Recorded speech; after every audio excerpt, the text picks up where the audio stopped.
Today, on the 11th day of the 11th month, 25 years since our wedding ceremony, I offer this story in remembrance of Donna, the one who brought to me the Paynoven lineage and first opened my heart to the living current of life.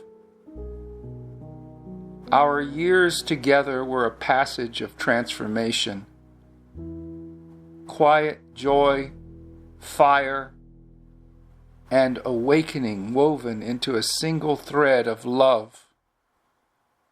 Though she has crossed to the other shore, I sense her still abiding in that same current, breathing with it, as all true souls do.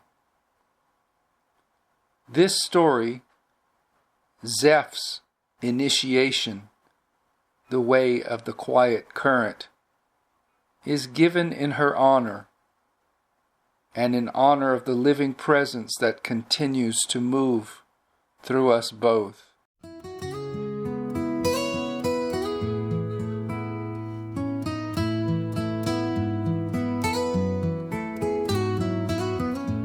Evening had begun to settle over the meadow.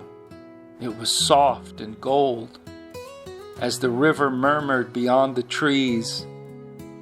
Under the elder tree sat Milo, eyes half closed, a cup of tea resting between his hands.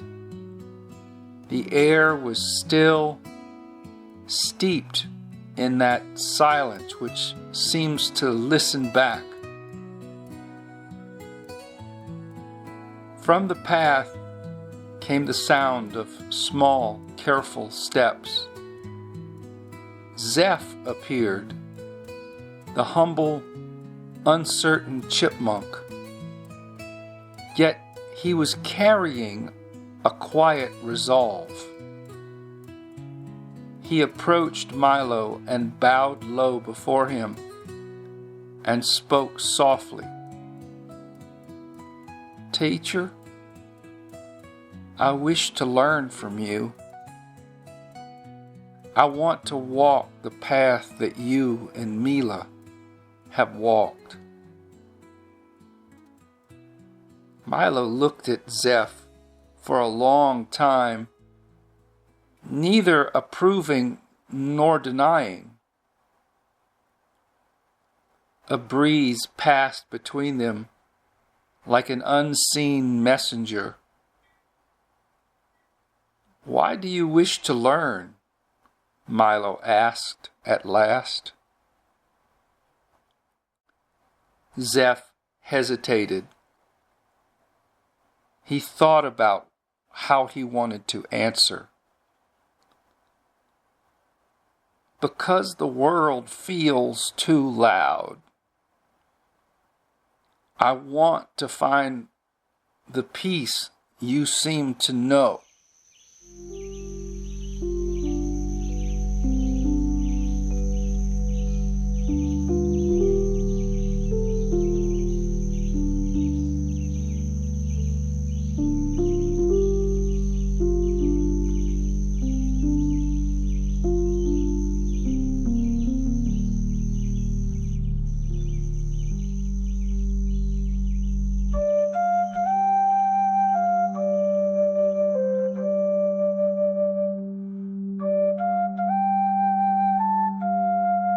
Milo closed his eyes and nodded his head slowly.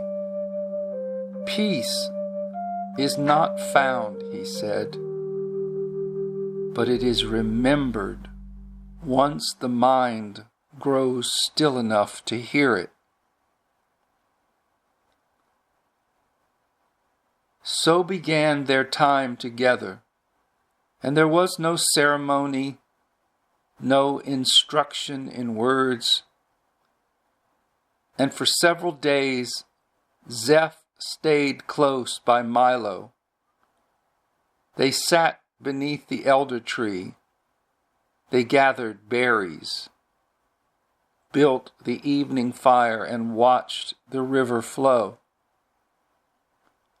Sometimes Zeff would ask a question, but Milo would only look toward the horizon. And in that gesture, Zeff began to sense that answers are not always given. They are felt.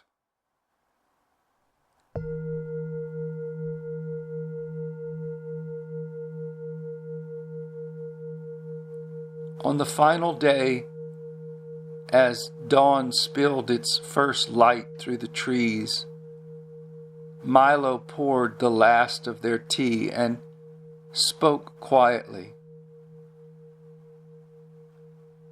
Zeff, the mind's urge to make sense is just another ripple in the current.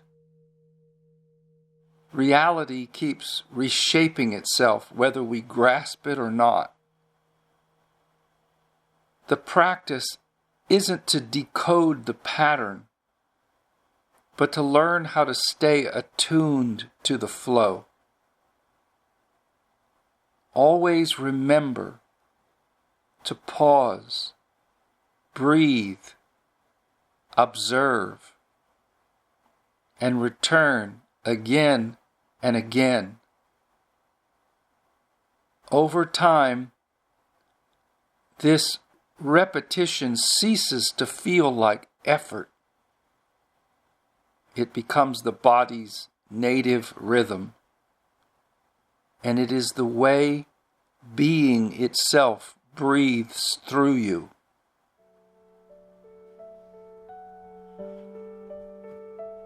Zeff listened, his heart open, and the words were sinking deeper than thought. He bowed, and Milo bowed in return.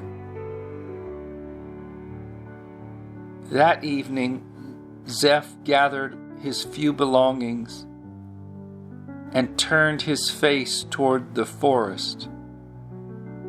He did not look back. The path ahead was silent and alive. Every sound, the rustle of leaves, the call of the thrush, the wind through pine, all became his teacher.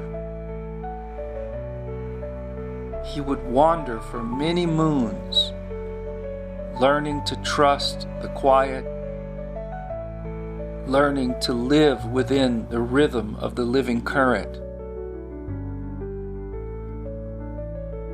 And though he walked alone, he was never truly apart. For the same current that moved through the water and through the wind